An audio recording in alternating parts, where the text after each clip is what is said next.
Bud, what about status report? Well, if you're looking for the Bermuda Triangle, it's now the Cuban rhombus.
Yeah? What's your problem?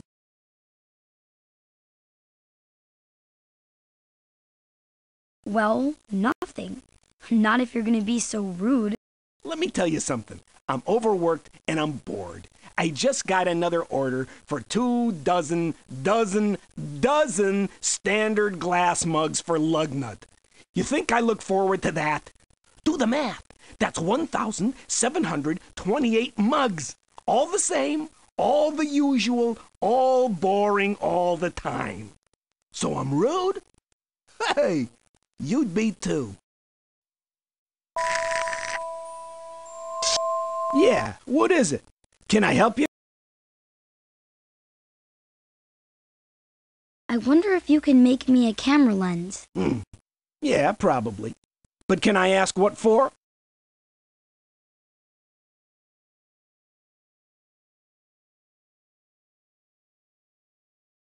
It's for Carbine. Do you know him? Carbine? Yeah, you could say I know him. That sneaky hunk of rust. I mean, that guy is corroded. He came around here saying he was doing a story for the New Torque Times about how creative we all were at the Glassworks. So the article comes out and he's all critical, and he accuses us of using inferior sand in our glass. Like we use the cheap coarse stuff near the magma pit instead of the finer stuff farther out. Okay, that used to happen. Certain mechanimals got greedy. But that's over. Carbine. But you know, Even if I liked Carbine, I still couldn't help you. These days, Lugnut's got us all busy with his orders. No, unless you're here with an order from Lugnut himself, I can't do anything for you. Sorry. I told you, I can't help you out with a lens unless Lugnut himself sends you.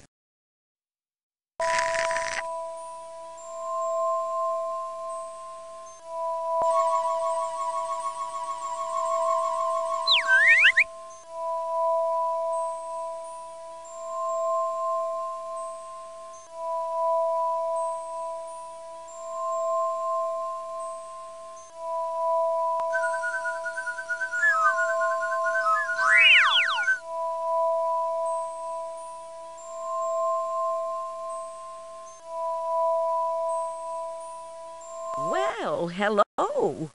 Are you what I think you are? I've only heard rumors about you. You are unique. Welcome to the Glassworks, alien. I am Sprocket. What do you do here? I am an elder in the Glassworks. And by the way, that doesn't mean that I'm old. Although I am. I may be an older elder now, but I was an elder when I was younger, too. Of course, I was different in those days. Many things were different. What does it mean to be an elder? It means to be a master in the art and craft of glassmaking. The objects I design, some of them are useful, and some are beautiful. Some are both. I am a Glassworks elder. One of our jobs is to train apprentices. I had an extraordinary apprentice once, a brilliant young mechanimal named Aaah. Of every other glass worker, he was the only one who truly felt like I did about the ultimate challenge to our craft, the creation of living glass.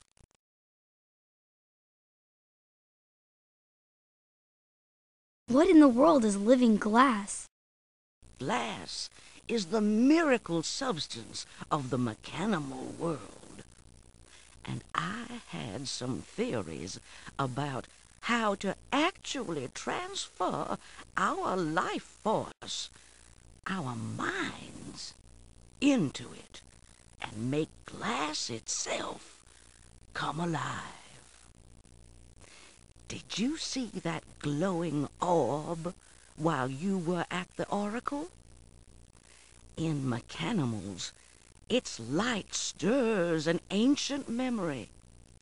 Legends tell of it.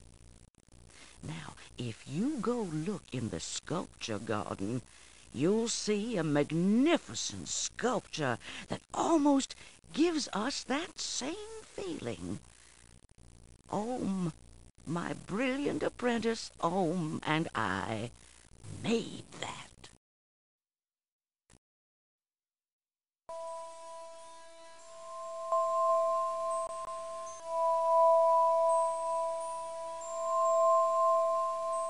What you don't see here at the Glassworks is what should be its greatest achievement. I used to do research on how to make living glass. Yes, that's right, living glass. I invented a machine that could copy my life force, the very energy that makes me alive, into a work of glass. But the other elders thought it was too dangerous. After much debate, we voted to forbid work on living glass. I'm not sure they were wrong, but I do regret that to this day.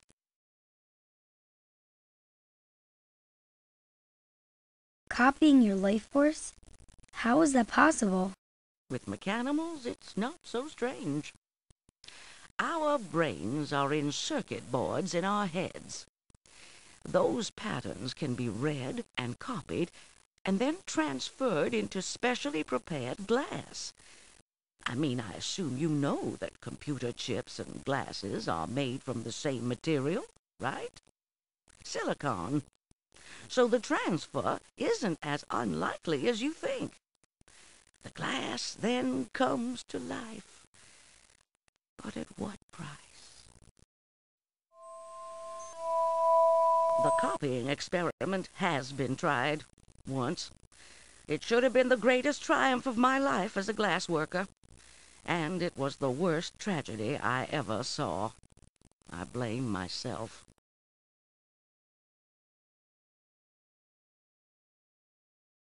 You blame yourself for what? While Ohm was my apprentice, I let him see everything in my lab. Of course, he found my notes about the copying machine. He got all excited, so I let him convince me to show him the actual machine. I should have known better. Why was that bad? Because he was so much like I was once. Wild, overconfident. And he did what I would have done. Convince me to let him be the one whose mind would be copied into the glass sculpture. That would show that he was skilled enough to become an elder, the youngest in the history of the Glassworks. And I agreed that he would be the one. It sounds exciting. As we were preparing to carry out our experiment, I was going over our notes one last time, and it was then that I saw the flaw in our plan. If we went ahead, Ohm's mind wouldn't be copied. It would be completely transferred into the glass. Immediately I flew to our workroom and was struck by a brilliant light. Our sculpture was a blazing, animated, living thing. Ohm had done the copying. No, the transference, without me, before I could warn him. Now the glass was alive, all right. Alive with Ohm's mind. As for Ohm, he disappeared. I simply don't know what happened to him. The Glassworks offers an alternative to all that rock and metal and rock and minerals and, well, rock. Glass has a delicacy and a beauty you can't find with rock. Some of the greatest artworks in the mechanical world were made right here. Take that etched map of the mechanical world over in Lugnuts. He commissioned it for his grand opening, and my team of workers oversaw the entire creation. What else have you created? Well, I personally made a sculpture of Lugnut because he's such an important customer of Glassworks. He buys glasses and mugs and bottles, nearly everything we make. Prism, he oversees the actual glass making, can barely keep up with production.